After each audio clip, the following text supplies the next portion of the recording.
for the Praxis 5354 and 5543. I'm just going to give everybody a second to come into the webinar and so that we all have a second to join. Today we'll be going through the special education and we're going to be working through some practice problems and things like that.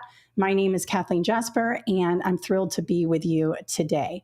So if you can hear me, go ahead and let me know in the chat.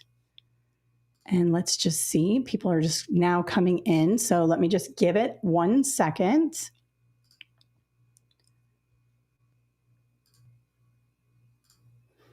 All right.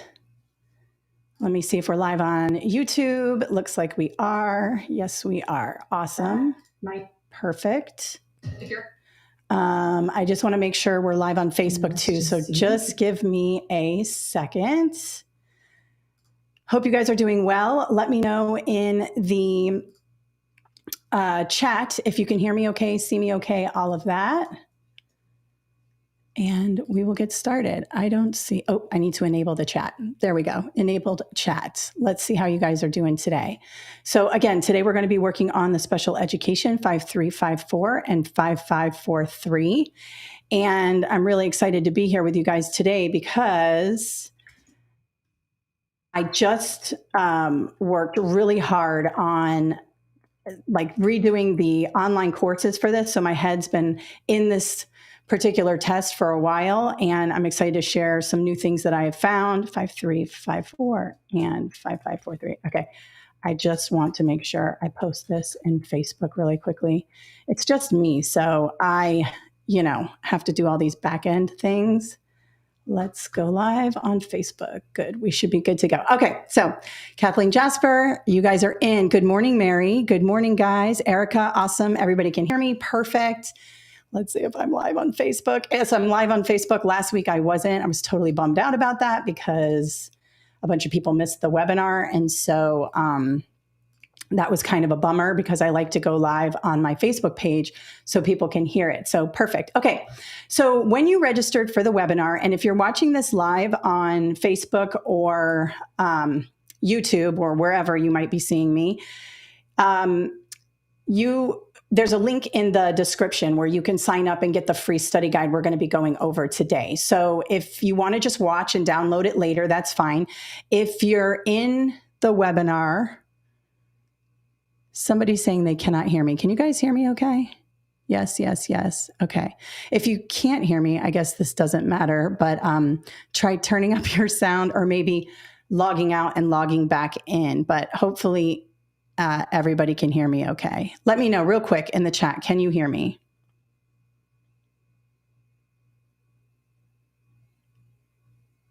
Making sure. We can hear you. Okay, thank you very much. Thank you, thank you, thank you. Okay, yeah, let your friends know in the chat how to unmute or whatever, make the sound go. If you could help out your fellows in the chat, that would be wonderful.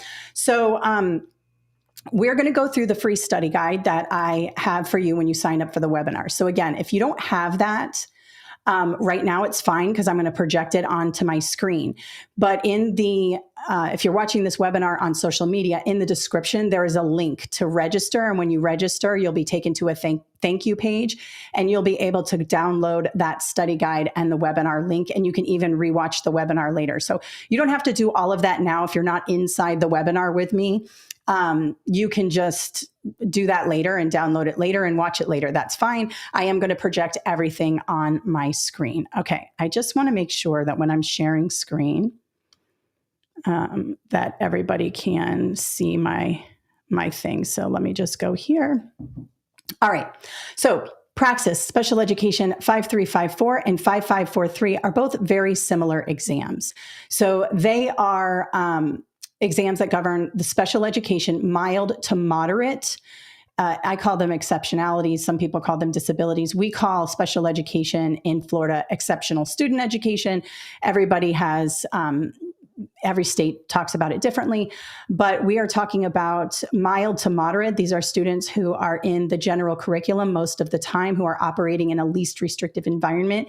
And you may be required to take this exam if you are trying to become a special education teacher, Or if you are a general education teacher who has a lot of kids in your class with IEPs, sometimes states want you to be certified in special education if you are serving a lot of students who have IEPs. And to be honest, most of us, if you're in a public school and you're teaching in a public school, you probably have a lot of kids who are on IEPs. So whether you need it or not, this webinar will be good for you too.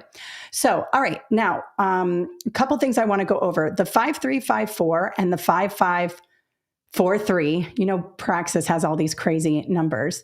These are both the exact same exam, except if you're taking the 5543, you have a constructed response. So that's totally fine. We're going to go through that today. I'm going to do the constructed response.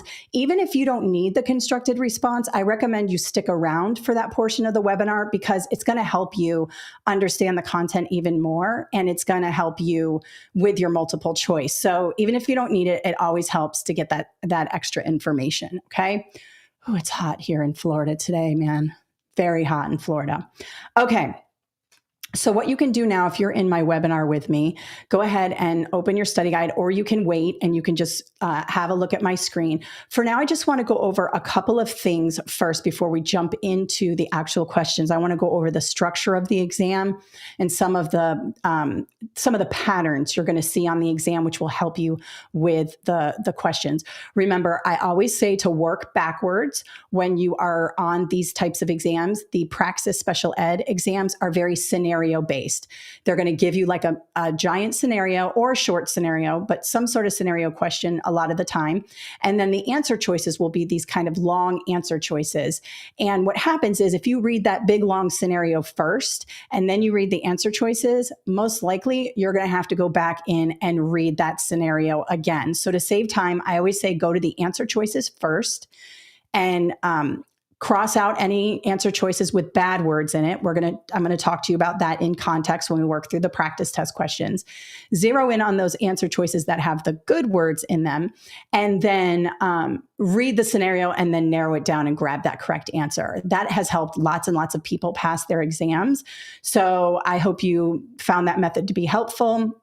And I'm going to go over I'm going to show you exactly how to do that when we go through the test questions. Okay. So I'm going to share a couple things with you first. So the first thing I want to share with you is, let me share entire screen. I have to kind of share the entire, sorry, I'm swiping around. There we go. We're going to be looking, this is the free study guide that we have for the webinar today. So we are probably going to be working in this for the most part, but I do want to pop over so that you can see some of the other things that we have. So first, I want to take a look at the test specifications. All right. These are the most important things you can have a look at. So let me scroll back up here. These are the blueprints and the test specifications. Oops, sorry. These are the specs for that. There's the specs for that. Okay. So we have two tests we're talking about today. We have the 5354 and we have the 5543. Okay. Remember, I told you they are both basically the same exam, except the 5543 has this sixth content category, which is the writing portion. And I'm going to talk to you guys a little bit about that today as well. But, that's the only difference. Now, when you go into these documents, these documents are very important to me. I use these documents to write my books because these specifications here, it's called test specifications. These have all of the specifics skills that that you need as the test taker to be successful on this exam. And all of this information is really, really, really important. Now, some specs are more detailed than others. This one's pretty detailed, but the thing is that if you know all of this information and you can talk about this information, you are ready to take the exam. Now, in my book, so I'm going to go over here to, I was making some edits. Where's my book? There it is. Okay, so I have a study guide for both of these exams, and I just wanted to show you kind of how they're laid out. So you got a free study guide with the webinar today, which is fine, you can use that and this webinar, and a lot of people pass just with that. But if you need more support, I do have a study guide, and I just want to show you how important the specs are to me. So notice that I've broken up this book into the 5 content categories on the exam: development of and characteristics of learners, planning in the learning environment, instruction, assessment, and foundations and professional responsibilities. That is exactly the same as this: development and characteristics of learners, planning in the learning environment, instruction, assessment, foundations, and professional responsibilities. And of course, the constructed response at the end. Now, when I write my books, I take the specs directly from the specifications and I put them in the book, and then I turn those into headings. See how this says human development and behavior? This is from the specs. Look, let me go here. Human development and behavior. See how that's directly from the ETS study companion?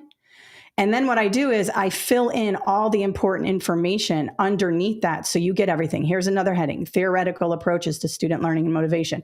Then I dump all the information underneath that.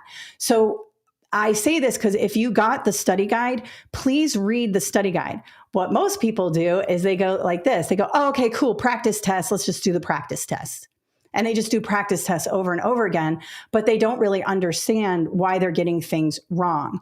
So it's really important that you actually read the study guide. Practice tests are important and they help you measure your skills. But if you're just doing practice tests over and over again and expecting better results, it's an exercise in futility. You got to read the information in the study guide. It's all important. Then, of course, I have a good words list in the book, and these are the words you want to be looking for in the answer choices or concepts related to these good words in the answer choices, so that you can identify those proper answer choices. And of course, with everything, another thing I just want to tell you, if you do get the study guide, one of the best parts about the study guides are these answer explanations here. I go into detail exactly why something is wrong or something is right. And sometimes it helps to read these over even when you got something correct, because you might have guessed and got it right. You know what I mean? Or you might have gotten it right, but you don't really know why.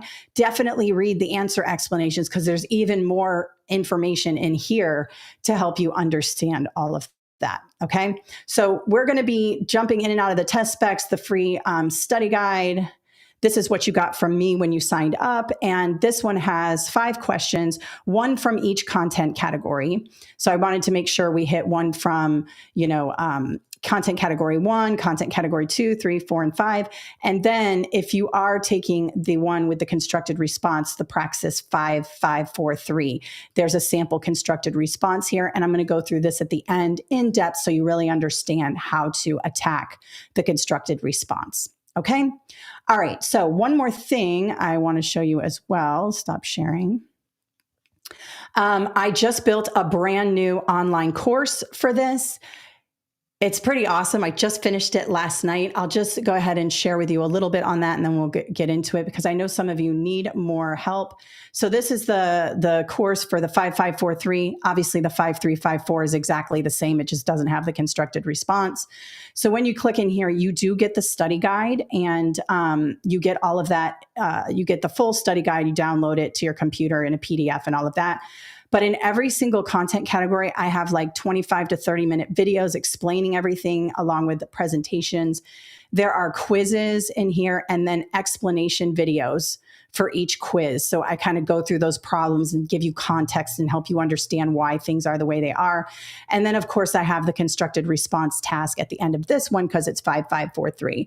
So if you're interested in the course, at the end of this, you're going to get an email from me that looks like this. Everybody's going to get this email. There's going to be an offer code in it. And then if you do want to buy anything, you can. Or you can just do this free webinar and, you can just use the resources and all of that. So all of that works. We've got free, we've got paid, we got you covered no matter what. I know some people like to save money and they don't want to buy the resources. My YouTube channel has tons of special ed content on it as well. So, you can get all of that, whatever you need. Okay. All right. So let's talk really quickly. A couple of things I want you to think about when we're talking about the special education exam. Some good words to think about. Number one, least restrictive environment. I cannot tell you how many times I see this in the practice tests, specifications, any of the literature on special education. LRE, least restrictive environment. And what that means is that as a special ed teacher or as a general education teacher who has special education students in your classroom, we want to make sure that we are educating students in the general curriculum as much as possible. So you will see a lot of questions where that is like hidden in the answer choices. It might come right out and say least restrictive environment. And if it does, that's probably the correct answer. So if you see that in an answer choice, I would go ahead and grab that answer. But it might be something like ensuring that the student can be educated with their non-disabled peers as much as possible. That is also LRE, least restrictive environment. That is a major theme because that is one of the biggest parts of IDEA, which is the law that governs special education in the United States. And the thing is, we don't want to be separating special education students from the rest of the group.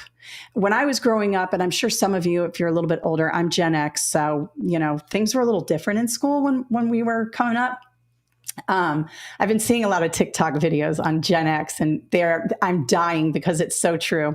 Anyway, if you're on TikTok, search Gen X, and it's pretty hilarious. But when I was coming up, all the special ed kids were like at another wing of the school. And every once in a while, we would see them come in for lunch or something like that. But there was such a separation between us and them. And I never thought anything of it because I was just a kid and I didn't really think anything of it, But now that I'm an educator, I realize that was not the best approach, but that was the approach for a long, long time in education. Now we know that that's not the best way to educate students with disabilities or exceptionalities or whatever you want to call it.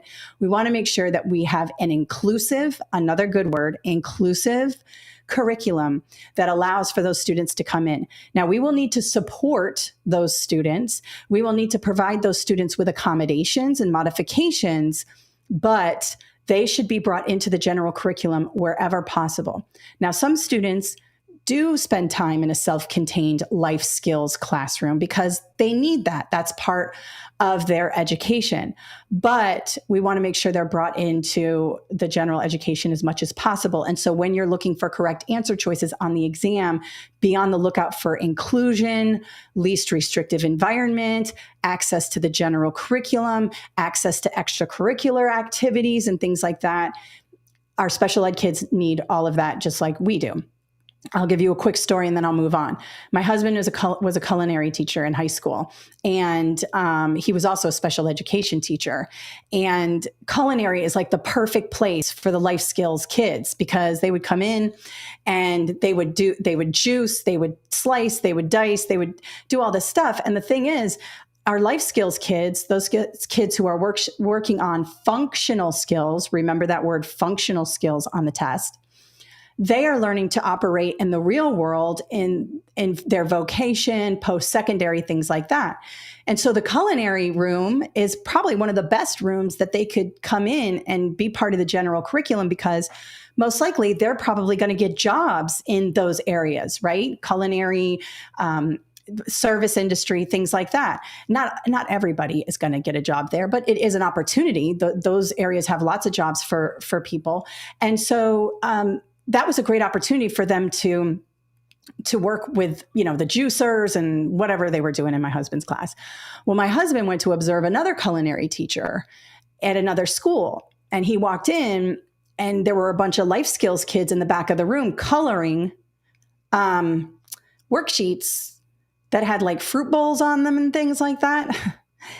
And she didn't know he was also the ESC liaison at his school. His thing is special ed. And he was like, "What are those guys doing?" And she goes, "Oh, those are the life skills kids. I just have them color in the back of the room." And he was like, "Oh," it didn't sit well with him because why are they coloring in the back of the room? That's not the general curriculum. That's not the least restrictive environment. The least restrictive environment is to get them off the coloring books and put them in front of a juicer and get them to be, doing the actual curriculum. So remember that on the exam and in life when you are a teacher.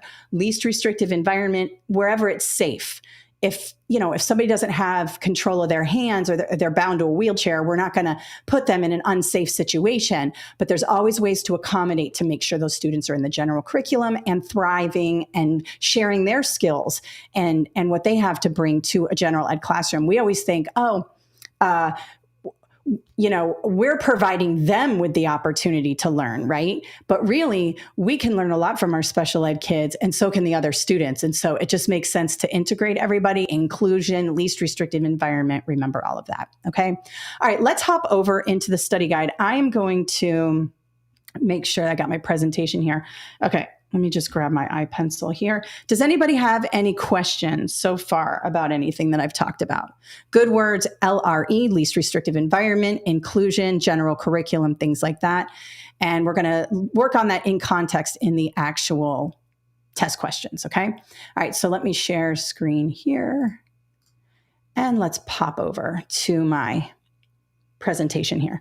Okay, so this is problem number 1. And now what I'm going to do is I am going to use this in context. I'm going to talk about these questions in context and kind of show you what's going on here. I'm going to help you to understand these concepts as we work through actual test questions, okay? Hopefully it's big enough for you to see. I know it's a lot of text on the page, but some of these questions have a lot of text, and I didn't want to just go for the short questions, okay? All right, so let me get my pencil ready here. All right. So a lot of people would start here with the question stem. I would not. I would start with the answer choices, especially when it's a big, long question like this. So let's start with the answer choices. A, threaten to call home and let the student's parents know about this situation. This is always going to be wrong on the exam. This is punitive. We certainly have consequences in the classroom, but anything that sounds too punitive is the wrong answer. Also, communication with parents should be about showing them what the students are doing in class and not what the students are doing wrong in class. Anything where you are asking the parents help with behavior or help with getting students to complete assignments is the wrong answer on this exam. We need to handle these situations in our classroom. Now, listen, in the real world, I understand that you have to call parents when things are happening. But I also want you to understand that you have the power to take care of these things in your classroom as much as possible. Some things are very intense and you do need outside help. But when it comes to this exam, don't use the parents as like a threatening consequence. That's not going to be the right answer. B, ignore the behavior, continue with the reading, and praise students who exhibit appropriate actions. Okay, I actually like this. Ignoring the behavior is it's a good word on this exam. It's called planned ignoring. And I'll talk more about it in a second as we read this question. And also this praise the students who exhibit appropriate actions. This is positive behavior supports. This is focusing on the positive behaviors and trying to eliminate those negative behaviors. And sometimes when we ignore negative behaviors, we can reduce the negative behaviors. I'm going to talk more about that in a second. Right now, I like B. C, offer the student a reward if the student behaves. C is out. We do see extrinsic rewards on this exam as the right answer. So extrinsic rewards are those outside rewards, candy, extra time on the playground, things like that. I just did a video, a short video and a long video on motivation. So students are motivated by extrinsic rewards, but this doesn't seem like it's as comprehensive as this answer choice. So I'm going to mark it off. D, send the student to timeout until the student exhibits the appropriate behavior. Again, sounds very punitive. Do we use timeout in school? Sure. Are there consequences for behavior? Absolutely. But remember, on this exam, we want to think, best case scenario, perfect situations. No one's losing their temper. No, you have all the resources and patience in the world. Okay. So I want you to think like that when you're going through this exam. All right. Let's take a look at the question. A teacher is trying to motivate a student with special needs to exhibit appropriate behaviors during reading time. The student continues to call out and seek attention. What should the teacher do? Well, B is the best answer choice here because planned ignoring is perfect when we are trying to get those students who are seeking our attention. If we stop and we say, hey, Susie, stop doing that. Hey, knock it off. That's the attention they're seeking. But if we remove that attention and ignore their behavior and plan to ignore their behavior, it's going to be a lot better. So planned ignoring is something that you will see on this exam. One thing that this has to do with as well is this is removing the positive. This for them, the attention is positive reinforcement for the student. Even if it's a negative comment to them, even if I say, hey, you're being bad, don't do that. Because I gave the student attention, it's a positive reinforcement for the behavior. So there's a lot on this test about this, but planned ignoring is going to work the best here. All of the other answer choices are incorrect.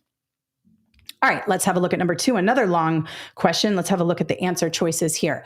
So, making sure that we're always thinking about behavior in terms of observing the behavior and collecting data on the behavior and things like that before we are reactive. In this question here, we are being proactive about the behavior, right? We know that the student is going to call out, so we have decided to ignore the behavior. We are being proactive instead of reactive. That's another thing you should be on the lookout for on the exam. All right, let's take a look at number 2, answer choices first. Call home and let Carla's parents know that she is not following directions. I told you that's probably not the best answer. Ask the principal to provide a paraprofessional to help Carla with classroom transitions. No, anything that says ask the principal for help or ask the principal for resources is usually not the right answer on the exam, okay? Just as a general practice. C, build classroom routines and practice procedures regularly with Carla. Okay, good words here, especially for special education. Routines and practice procedures, protocols, those types of words are good words on this exam and any exam really. The thing is, if we're working on classroom management, which I suspect this is a classroom management question because of what we're talking about, transitions, we have the word classroom transitions here and things like that. When we're talking about behavior, transitions, classroom management of any kind, routines and procedures are essential. Learning cannot take place unless we have established these routines and unless we have practiced these routines with our students. So it's very, very important that we do that. I have a video on my YouTube channel all about classroom management where I go through this and even give you my own experience with this. I taught high school at-risk students.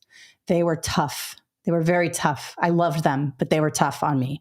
And when I implemented regular routines and practiced the procedures, even with my high school kids, telling them, okay, let's walk out of the room and come back in again and sit down and see if we can do it. Oh, we didn't do it. Let's get up, go outside. And I did that over and over again. They got the routines and the procedures. So this type of thing works for all students, special ed, general ed, AP, honors classes, whatever it is. Practice routines and procedures is key. And then here, let's talk about D. Pair Carla with a student who understands the classroom routines and procedures. All right, here's one thing I want you to think about when we talk about pairing students.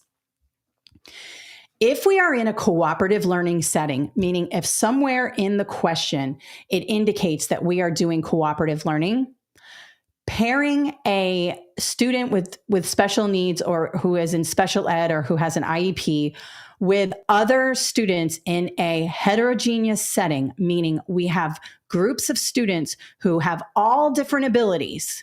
We've got some high flyers, we got some just on-level kids, we got some low-level kids, we got some special ed kids in a group. That is always good because research shows that heterogeneous grouping, meaning students from different levels in a group, works really, really well. However, if we're not in a cooperative learning setting and I just automatically say, hey, Jose, you go with Carla and you show her how to do the transitions. Now what we're doing is we're taking the student out of we're taking Jose out of his learning to coach Carla. And that is typically the wrong answer choice.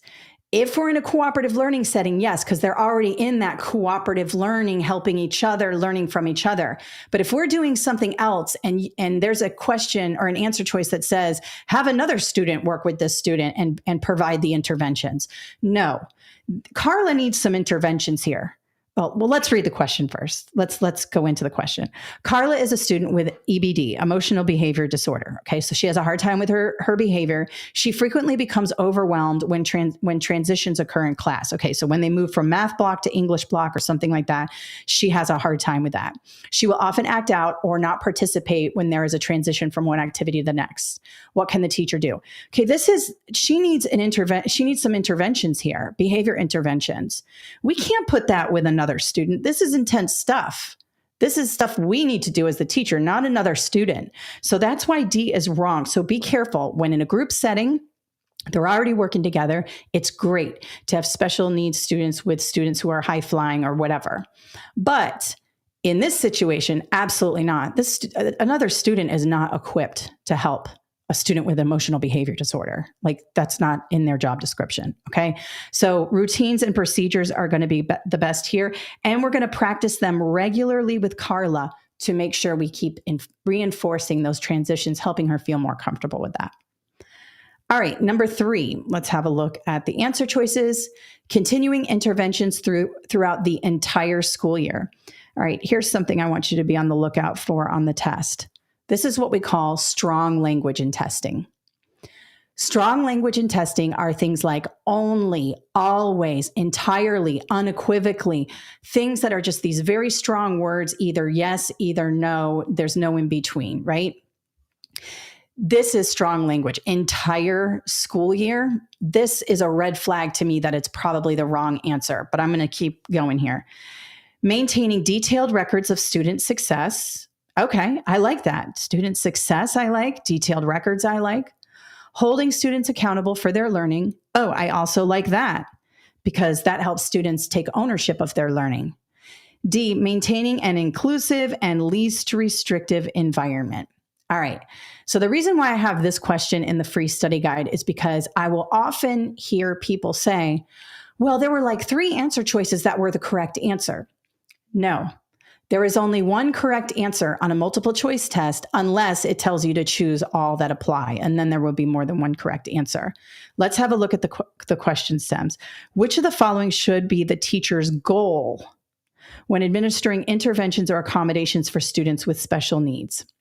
Now, A, continuing interventions throughout the entire school year, that's wrong, number 1, because it's strong language and we want to be on the lookout for that. But number 2, we don't just continue interventions for the entire year. If the student gets better, we remove those supports so that the student can continue to grow. So that's the part we need to, we have to remove supports when they've outgrown those supports and gotten better. So A is not correct. Sure, maintaining detailed records of student success will help the students, and when we're administering interventions and accommodations. So it's okay. And holding students accountable is okay. But the goal, the end all be all, sometimes you'll hear in the question, it'll say the most effective way or the most important thing. A teacher's ultimate goal is to maintain an inclusive and least restrictive environment, especially with students with special needs. So that's why D is the correct answer here. And because you now know our good words list and the good words you should be looking for in the answer choices, this is going to stand out to you 100% when you go in and take the test. Notice B and C are okay, but D is best when it comes to those good words. All right, number 4. I will also go back into the chat, you guys, and see if you have any questions in just a second. I can't see it right now because I'm in my presentation, but I will be back over there in a few minutes, and I'll take any questions you have in there. All right, so you can see here that I have, sorry, guys.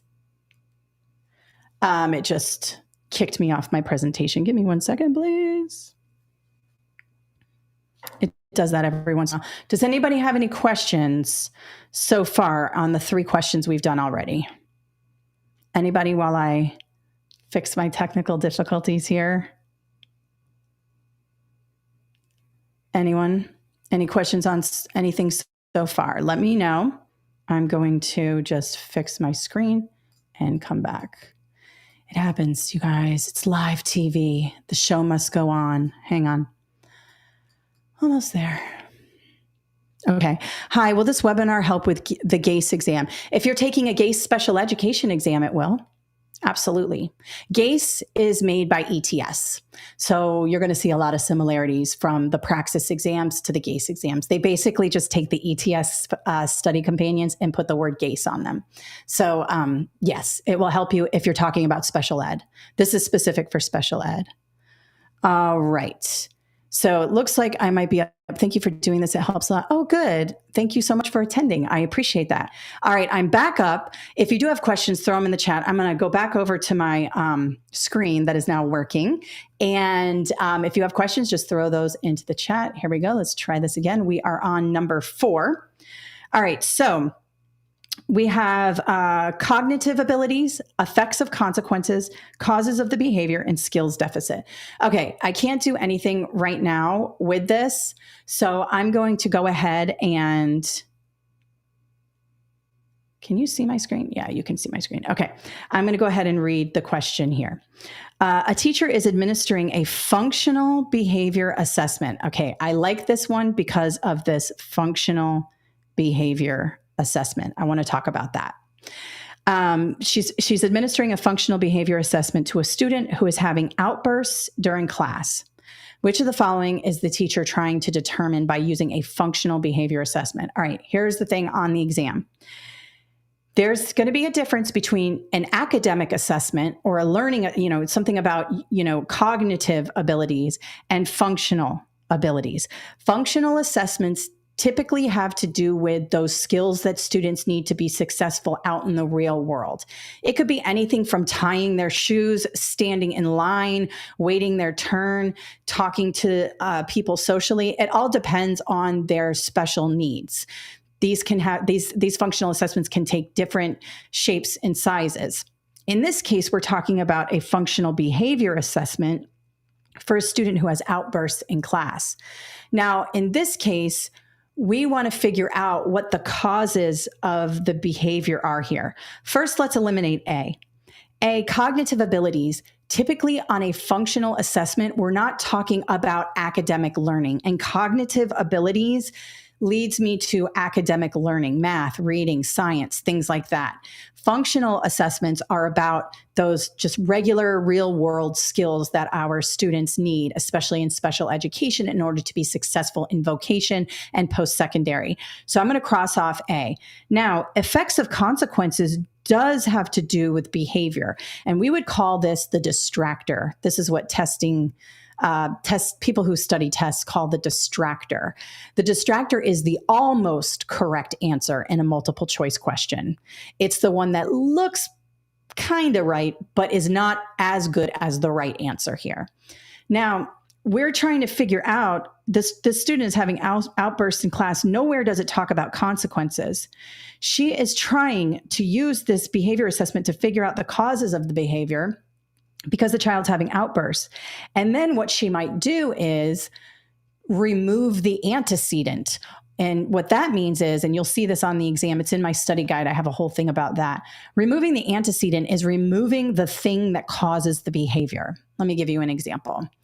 Let's say that your students go to the playground every day, and there's 1 or 2 students who, when they line up to come off the playground, they hit everybody in the head on their way up to the line, or they line up a little bit late. Everybody else is already lined up. They line up late, and as they come to line up, they smack a bunch of kids in the head. Okay, happens.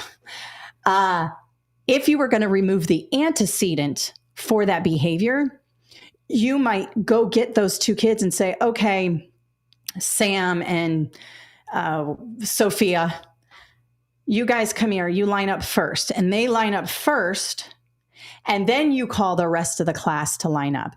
You just remove the antecedent of that behavior. Now those kids who normally smack the kids in the head because they line up last is going to be gone. We just were proactive. And what we did was we studied the behavior. We collected data on the behavior. Observation observational data, anecdotal data is data. So let's say that you, the teacher, notice for a week this has been happening. And you're like, hey, this is happening every time we line up. It's because they're the last to line up. That's collecting data. You might not think, oh, I'm not collecting data. Yes, you are. It's anecdotal data. It's really important data, actually. And so you're like, I'm going to have them line up first because I'm going to remove the antecedent so that they don't do that behavior. That is being proactive about behavior, and that is essential when you're a special education teacher and a general education teacher. So that's why she would be using this. Now, skills deficit. A functional assessment could be used for a skills deficit, especially if it's a functional skill like using utensils. Sometimes we do a functional behavior assessment for using utensils, lining up in line, any of those functional skills. But in this case, we're talking about behavior. So this is going to be, C is going to be the best answer there. So be on the lookout for the key words in the question stem as well that will lead you to the correct answer on the test. All right, and the last one, we have our answer choices here, relatively short. According to IDEA, an IEP should be revised every single year, guys, every year. New goals, if there needs to be more different accommodations, whatever it is. The probably, in my opinion, the most important part of the IEP, the individual education plan, is the goals section. Now, every student in special ed has an IEP. So a student who's been diagnosed ADHD has an IEP. A student who has a severe cognitive disability or a severe intellectual disability has an IEP. These are the legal documents that outline how we are going to accommodate these students and make sure that they have the right services they need to get into the general curriculum as much as possible, least restrictive environment. That is done every single year. Now, you may be in a school where this isn't happening every year. I have heard horror stories where the IEPs are not being revised every year. That is against the law. IEPs need to be revised every year. Now, you may be tempted with this every 3 years if you know a little something about special education. When we talk about evaluations, when we are evaluating a special need or a disability, students can be reevaluated every 3 years unless the parents and the IEP team says we don't need a reevaluation. Let me give you an example. Let's say a student was diagnosed with ADHD in like 3rd grade, and this student gets on an IEP and gets the accommodations and all of that. And then 3 years later, the student would maybe be reevaluated. There might be some new discoveries. There might be more disabilities we find that the student has, or we might be pulling back a little bit from what we had talked about when the student was in 3rd grade. The student might have, gained some skills in that area or some coping mechanisms in that area. That's where reevaluation would come in. But let's say somebody has like a severe disability that's going to stay with them forever. Every 3 years might not be necessary. You know what I mean? So let's just say like if a student has cerebral palsy, well, we're not going to you don't necessarily have to reevaluate every 3 years because that is a condition that stays. It's not progressive, but it does stay with the student, for their lives. So, and of course, I'm not an expert in this area, but you wouldn't necessarily need to be evaluated every 3 years, but you could. You do have the option if your parents and if the IEP team wants it, they can do that every 3 years. But that's an evaluation of a disability. Every year is for the IEP. Remember that. You will see a question on the exam about that. All right. Let me stop sharing. Okay, let me just go to the questions before we get into the constructed response. What score is considered passing? That depends on your state. So let me show you where you can go to look up your passing scores. Okay, let me share screen so I can show you guys what to Google. If you want to know I have to go to Google first before I share screen. Hang on. Passing scores by state, Praxis. Okay. Okay. Let me share real quick so you can see this. All right. So all you have to do is Google passing scores by state or state passing scores, whatever.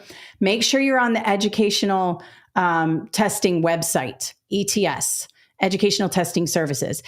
There's going to be a lot of ads. In fact, I think I have a blog that has keywords for this. Where's my blog? It's not on here. Oh, yeah, there it is. See my blog? Wait, there I am. How to calculate your Praxis score. But really what you want to do is go straight to the education testing services site. Okay. So when you do this, look at this says score requirements for Praxis. You can also get it by this main link here. And what you can do is see how it says state requirements here. That's where you put in, like, let's just say you're in Alabama, search. This will tell you all of the tests you have to take, licensure requirements for Alabama, let's just say. Hang on. This will show you everything you need for Alabama. Now, scores.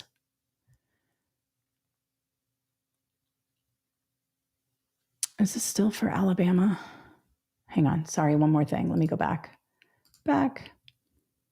To find out your state's scores, we want to make sure we're back at that main page. And instead of going here, state requirements, I'm going to go to scores. And when you do that, you can see all of the different scores, passing scores by state. Learn more. And then here are all the scores. So what we'll search the test, 5354, maybe that's your test. And you can see, I'm not sure, let me go back. I'm not sure where, watching from Ohio. I don't know what state you're in. I know you're asking what can be a passing score, but it doesn't matter. You can just put your state in here and just click your state. And when you do, you'll see. So most of it's between like a 150 and a 163 is the highest. Maryland requires a 163 here. But like, Idaho only requires a 145. Everything is done by the state. So when you take a certification exam and you live in Maryland or you live in Alaska, there are different requirements. So it depends on state. A lot of people ask me, hey, what do I need? I don't know. Every state is different. So definitely check that out. You just Google Praxis scores by state, look up your state, look up the test. It'll pop up. You have to make sure you do it by your state because everybody's different. Like you saw, Idaho is only 145 and Maryland is a 163. That's a big difference on the test, a big, big difference. Also on my YouTube channel, I have some videos on how to calculate your Praxis score. I also have a blog on my website, how to calculate your Praxis score. You're going to get an email from me. Let me write this down. I'll put it in the email. I'll put those blogs in the email for you, score blogs, so that I remember that. I'll put that in the email for you. So when you receive the email, you'll get all of that. All right. I want to take my test at home. What do you recommend removing from the area? Also, how long should you study to take the test? I have 1 month. Yikes. Okay. 1 month is plenty of time to take the exam. I do recommend my study guide and my online course. The online course I just built is insanely awesome. There's a coupon code in the email you're going to get from me. It goes through everything very in depth. All of the little nuances on this test you will understand. And the study guide is great too. We have lots of reviews on Amazon and all of that. But a month is plenty of time. In fact, I would say no more than a month, because if you extend it out too long, it's like it's a looming thing over your head. Now, I also recommend incremental practice every day. Don't cram on Saturdays. I know a lot of you do that, and it's okay. But if you do 20 minutes a day, little bits and pieces each day, and you stay in the test for like 2 to 3 weeks, you're going to really understand what's going on. So I say incremental practice over time. And then what do you recommend removing from the area when you take it online? It depends. They're going to tell you what to have off your desk. I don't really know the testing situations at home. I've never taken a Praxis test at home. So I don't know. You're going to have to follow their instructions. But from what I understand, and you can help me out in the comments, guys, there's a detailed list of things you can have up on your screen, the things you can have on your desk and all of that. And so you're going to need to follow those. Is the 5354 considered a subject core test? It is, okay, or a core test. All right, it is a subject area exam. The only core test is the Praxis core. So the Praxis core is a basic skills exam. It has nothing to do with teaching. It's straight up math, straight up reading comprehension, straight up grammar and writing. There are no, you might get a teaching writing prompt that you have to write to, but it does not have these scenario type questions. This is considered a subject area exam. The subject area is special education. Elementary education is a subject area exam. The only core is the Praxis core. That is that basic skills test that you have to pass in order to show that you have the basic skills to become an educator, basic math skills, basic reading, basic writing skills. I watch her videos all day long, and I often rewatch them and take notes as well. The way she explains the information, she makes it easier to understand. I greatly appreciate. Well, thank you very much, Lauren. I appreciate that. I would suspect that you get sick of my voice, but hey, if you like to watch my videos, that's fantastic. Thank you so much. I have the study guide. Great. Will the online course help with the Texas Special Education EC12? Okay. Now, if you're looking for other tests, like you like this video and maybe you like my products, but you are looking for another exam, what you just have to do is pull up the test specs for the Praxis and pull up the test specs for your exam. So let's just, and this is good even if you're taking the Praxis. So let's look up this Texas Special Education EC12. Let me just see what this is. I've seen it before a million times, but okay, so let me share my screen with you. This is good for those of you taking Praxis too, because there's more questions and there's more information on the other states' test specs. So let me show you really quick.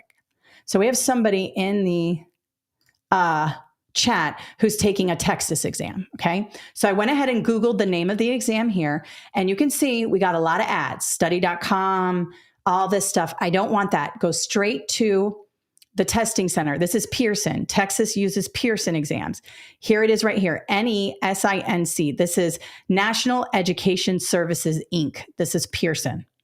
And we're going to go to the preparation materials here. Any second now. It's going to load. Maybe it's not going to load. Let's try this.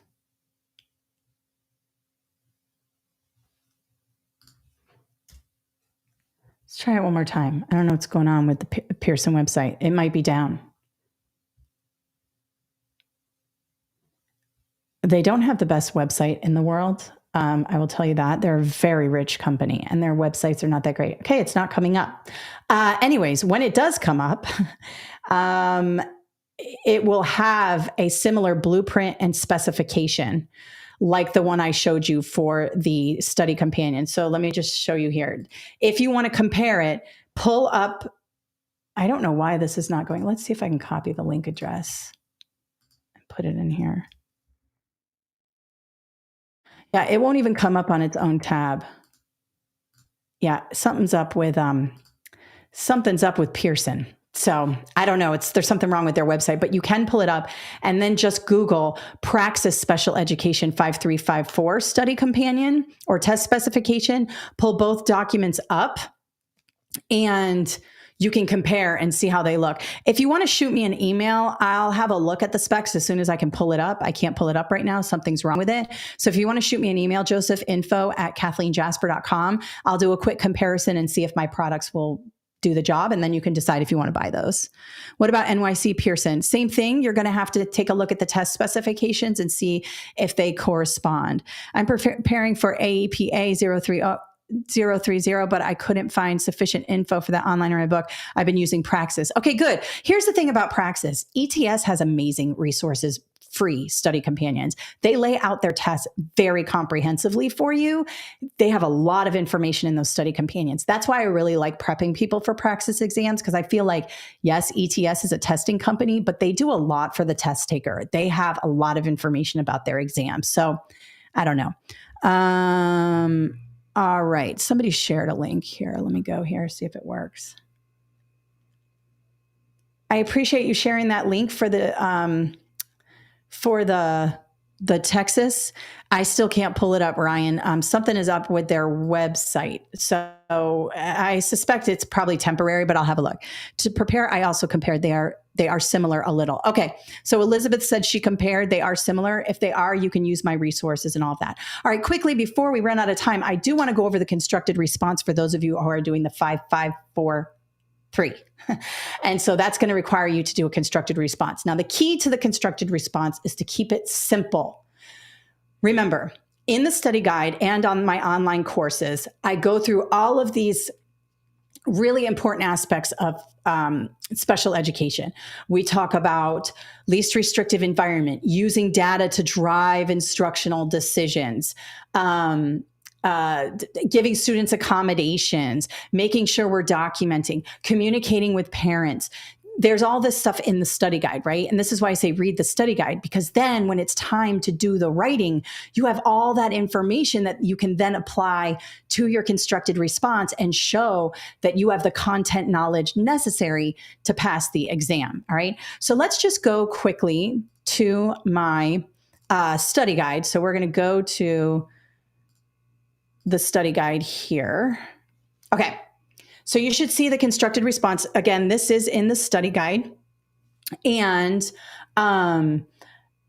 if you're watching on YouTube or Facebook, you can get this later. Just use the link in the description to go to the you'll get the downloadable link and all of that. So don't worry about it. We can just have a look at it here. Let me zoom in a little bit so you can see it better. Okay.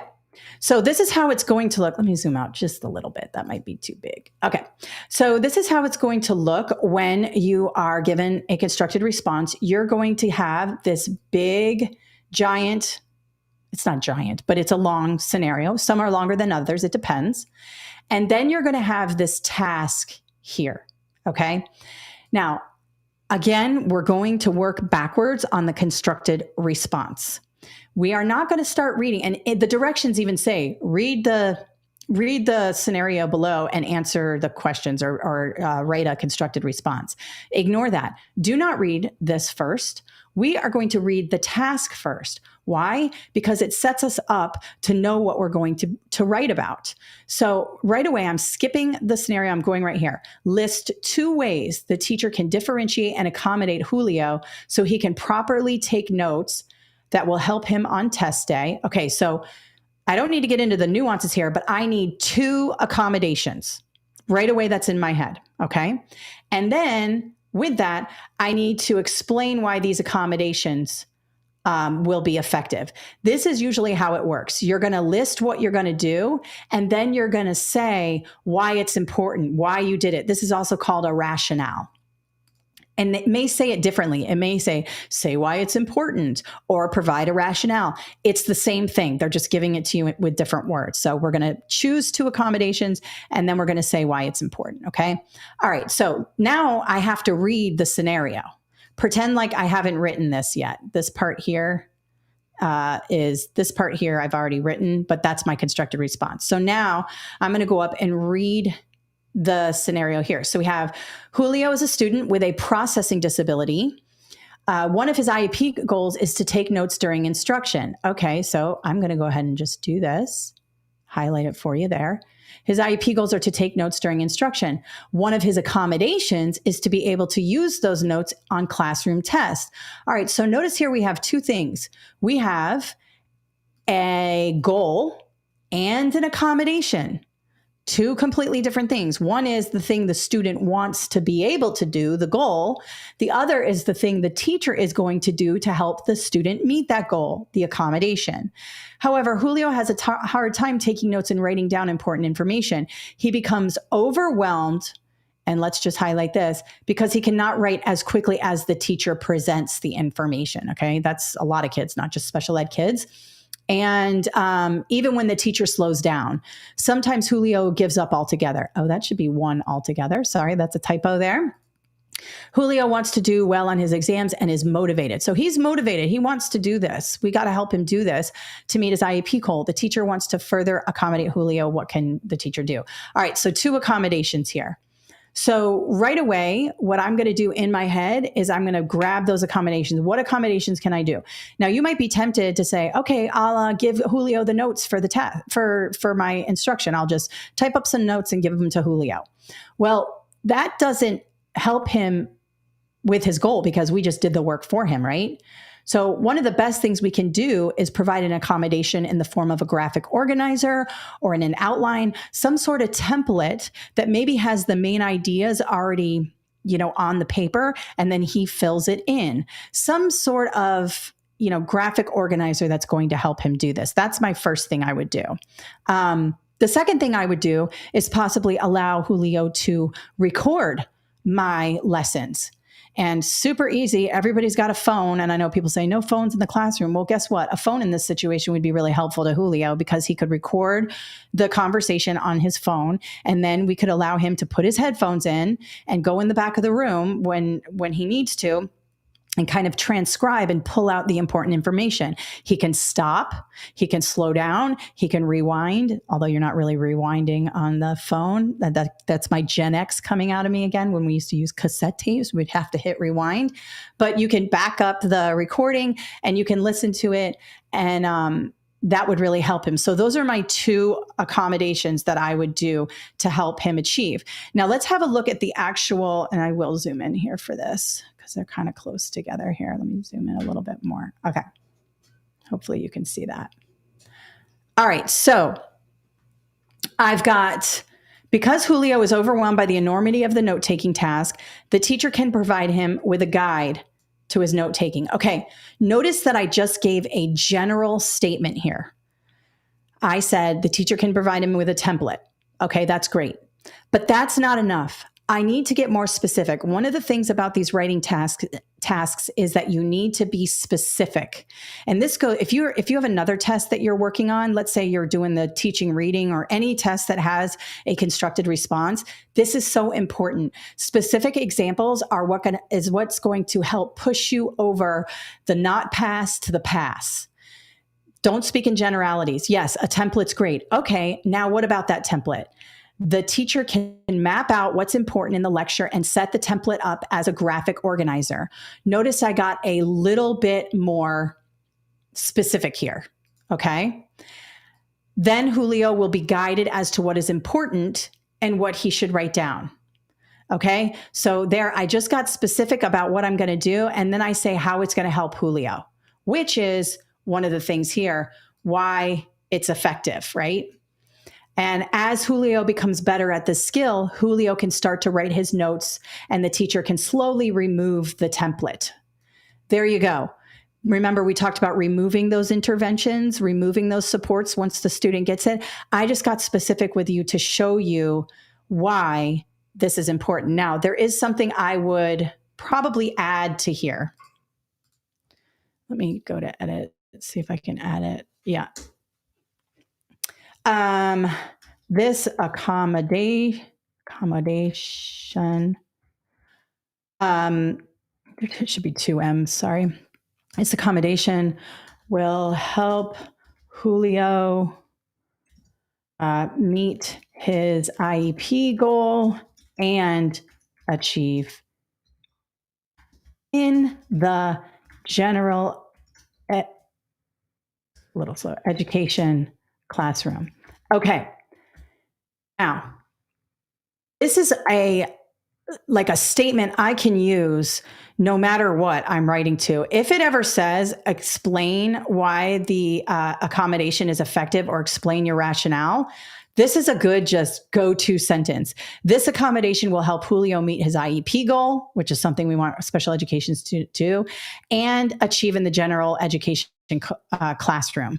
Now, what I'm also going to do is I'm going to copy that. I'm actually going to put it at the end of this one too, because this will also, this accommodation will also, hang on, this accommodation will also help Julio meet his, okay, so let me just close out of that so you can see it a little better. Okay, I added this last sentence here and this last sentence here because as I was looking over it, I saw that I didn't really have an explicit statement talking about this here. Why is it important? I wanted to be more explicit. I want to make sure that the grader sees that I did the second bullet.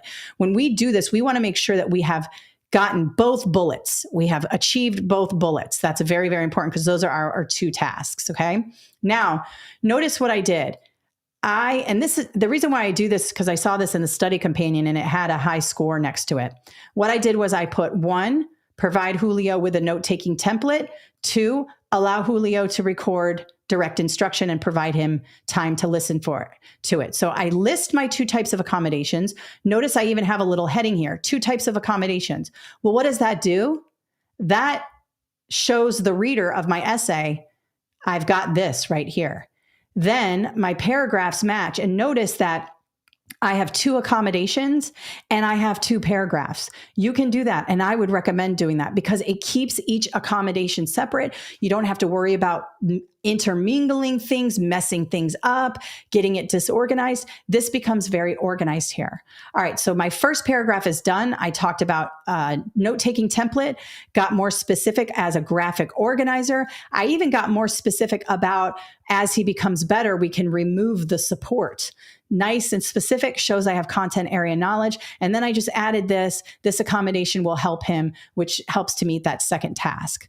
Okay, let's go with number 2. Now we said we will allow him to record the direct instruction. Another support that would help Julio would be to record the direct instruction and give him time to fill in his template or notes at his own pace. Okay, not only do I have him using the recorder to record the instruction, but I'm also giving him the time to fill out that template. So we're giving him a little piece of assistive technology. The recorder can be considered assistive technology. And then that extra time is an accommodation where he can go in a quiet place, put the headphones on, and kind of transcribe his notes using the template, because we want to make sure he's not writing down everything. We want him to only write down the important things. And then now I get more specific about the recording. Julio can pause the recording to take time to write his notes.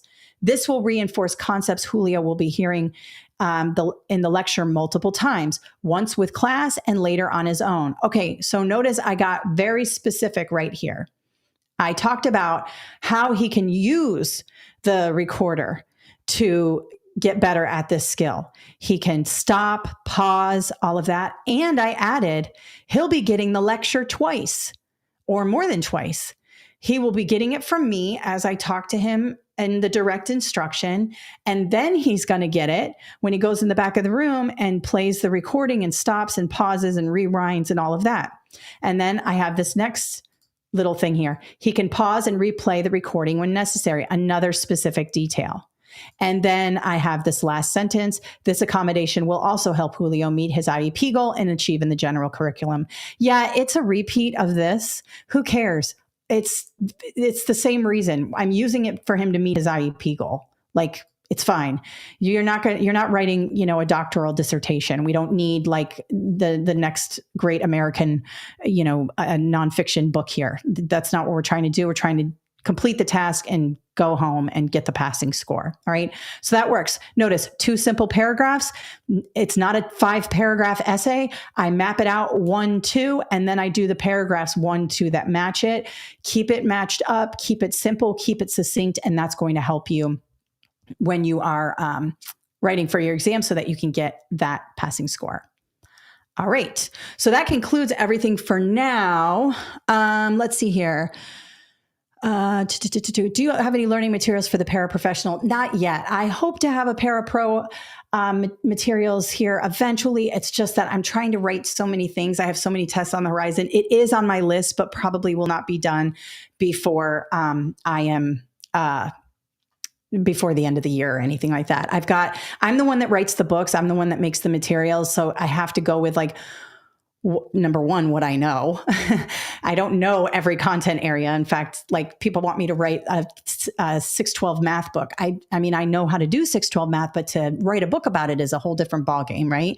So, but paraprofessional I could probably do, but it's on my list, but it's for future publications.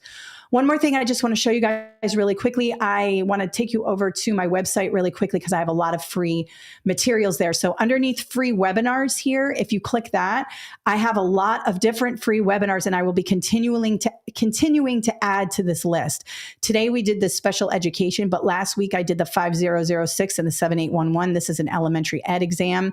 It's kind of tiny. I've done the SLLA, teaching reading. I've got ESOL down here. These are older webinars. I'm going to be redoing these eventually, but you can see I have free webinars here. Now, beyond that, if you really want to get the paid materials that we talked about, and I'm going to send you this link, so you'll have direct links to this, so don't worry. I don't like this. I'm going to get rid of this slider. I don't like it. But anyways, it's part of the website right now. You can see that I have the study guides. Do not buy both. They're both the same because the tests are the same. So don't say, oh, I'll get both of them. I'll get more stuff. Nope. It's the same book because the test specs are the same. The 5354 does not have the constructed response. The 5543 does. Okay. And then remember, I showed you these online courses, brand new, hot off the press. I just finished them last night, and, you know, I'm super excited about them. Super, super, super excited about them. All right. Do you have any materials for the Parapro? What's the difference between the 5543 and the VRE? You're going to have to look at the test specs. I can't do it right on the fly. If you want to send me an email, I can try to look that for you, but just Google the test specs for the 5543 and the VRE, and you'll be able to go back and forth and see if they're similar exams. I bought 2 study guides during your day after Thanksgiving sale, but never received them. Can you please let me know what? Yeah, Shannon, you should have received them digitally. All of our study guides are digital. So I will have a look at that for sure. Send me an email, info@kathleenjasper.com, and I will definitely look that up for you. If you buy a study guide and you, for some reason, don't see it, it's either in your junk folder because we send it to you via SendOwl. So it's a digital study guide that is sent to you. Now, if you buy it on Amazon, Amazon will send it to you. Like, for example, let me show you really quickly. Let me share screen really quick. So when you go into, like, let's say you want to buy this 5543, when you buy it, it's a digital download, but you can buy the physical copy on Amazon. And you can see we have a lot of 5-star. Let me share this screen instead. And you can see we have a lot of 5-star reviews here. But when you buy the book, it's digital. So it was probably sent to you and maybe ended up in your spam or promotions folder, or sometimes people use the wrong email. They use an old email to buy on accident. It autofills an old email, and then it goes to the wrong one. Will you be holding another webinar for ELA literature? Yes, I just did a teaching reading. That would work. I'm not sure which ELA lit you're talking about, perhaps middle school or high school, but I will be doing a webinar for that. I bought 3 books, 5901, 5354, and 5205, and I struggle with math. Do you have any videos or the same? So I have a math online course for the 5903 that you may want. Bridget. So you can also send me an email and I'll send you some links to some resources. If you purchase the book and you want the online course, I'll give you a coupon code that will apply the book to the online course. If, like, for example, if you already bought the 5354 and you want the online course, I will apply that purchase. You just have to email me and let me know. And if you bought it on Amazon, I need proof of purchase, but I will totally give that $25.99 off because the online course comes with the book. So that's not a problem. Okay. All right. Thank you. Okay. So that is basically it. Lots of videos on TikTok. I'm doing a ton of videos on TikTok now. Lots of videos on YouTube. I'm posting more and more video content. Lots of stuff on Facebook. So be sure you head over to my Facebook page. I'm trying to be on every platform. So if you like YouTube, head over to YouTube. I have longer videos there where I go through a little bit more detail. You like the shorter stuff, TikTok. I'm also doing a lot of YouTube shorts, things like that. So definitely check out my 5354, 5543. So many numbers. Study guides. I'm sending you an email right now with the replay link. You can watch this later. The study guide also, what did I say I was going to write down? Oh, the blogs that I talked about on how to calculate your score. I'm going to put those in the email, and a offer code so you can get 20% off. All right. Thanks so much for the webinar. When the grades, I took this reading through the multiple choice sections before reading through the questions. Thank you. Perfect. Thank you so much for helping us. Of course. I love helping you guys. You guys help me. This is so much fun. All right. Thank you for spending your Saturday with me, and be on the lookout for that email. It's coming. Check your spam, check your promotions. And if you see it, drag it into your main inbox so I make it to your main inbox. Thank you guys. Have an awesome day. Bye-bye.